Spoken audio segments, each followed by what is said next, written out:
All right, you said you're leaning Patriots. Are you leaning Broncos?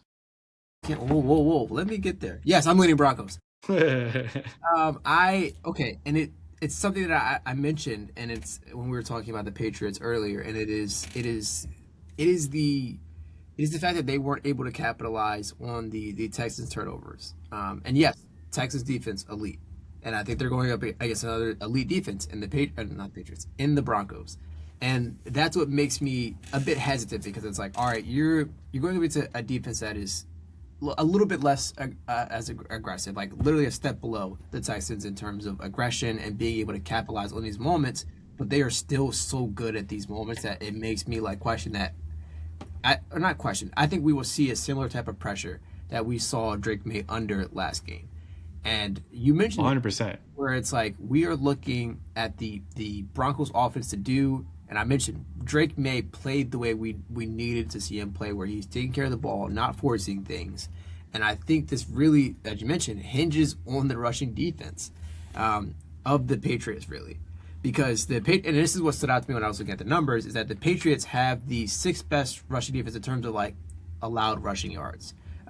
Because on the Jaguars, the Broncos, Seattle, Texans, and the Buccaneers, surprisingly, all have Vita held. Vea. Yeah, well, that massive man of a man, well, that helps. They all have better run defenses in terms of like rushing yards allowed, which makes me say like, all right, we need the Broncos to like run the ball, which is why we've seen the talks about J.K. Dobbins is coming back. But I still think that if Jared Stidham can go out there, make the right throws, at least get some support. And you mentioned R.J. Harvey, he can get a couple of explosive plays.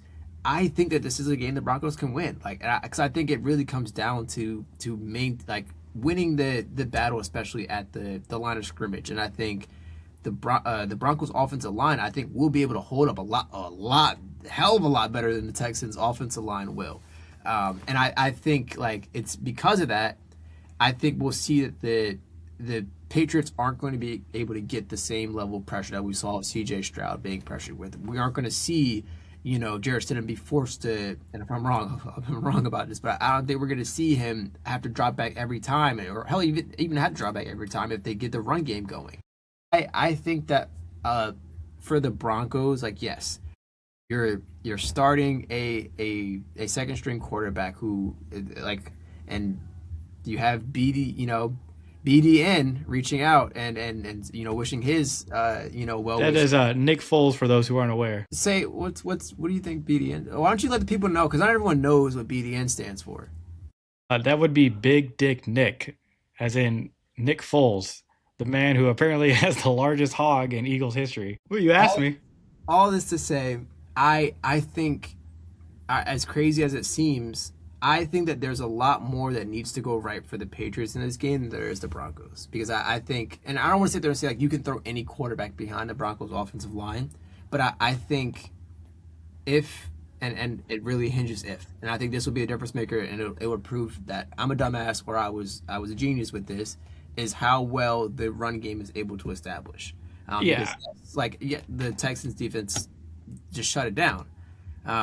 But at the same time, I I just or not the Texans defense, the Bills defense shut it down. Um, but I still think that it's going to be difficult with so many different options. You have J.K. Dobbins coming back, and you mentioned R.J. Harvey. Like they're going to lean on this because they one they understand they got a second string quarterback in there, and they need to develop the run.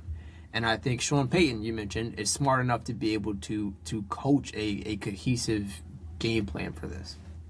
yeah. There's some fun individual matchups in this one too, like across the board. Like whoever is going against Will Campbell, whether that be Benito, Cooper, like whoever it is, like that's going to be interesting to watch. Like Will Campbell is going to be a big part of the Patriots' success if they have it. And then it's also Pat Sertan, man. Who is he going to be able to shut down Stephon Diggs? I believe he would be able to, but I'm saying like you probably have him on Diggs the entire game, following him around, right? So then who steps up for you on offense if you're the Patriots, right? Is it one of your tight ends like Hunter Henry? Or are you going to get the run game going, which is going to be pretty hard with a D line where you have Zach Allen? Like you already mentioned how tough that's going to be for them, and then you have, you know, what was I going to say? Are you going to have Demario Douglas or Keishon Boutte be able to step again for you? So it's like I'm curious to see like who is going to be able to step up for them with Drake May to get things going on offense if Pat Surtain is shutting down Stephon Diggs. But then even then, it's not going to be tough. Like we saw what McMillan was doing against the Bills and what he's done all year. So that's going to make things harder for Douglas. So I'm really. Are we going to see like in my mind? I'm like, okay, so this is basically going to end up being like a Kayshawn Booty Riley Moss kind of game where we see that matchup and it's like milk check every snap. But we'll see on that end.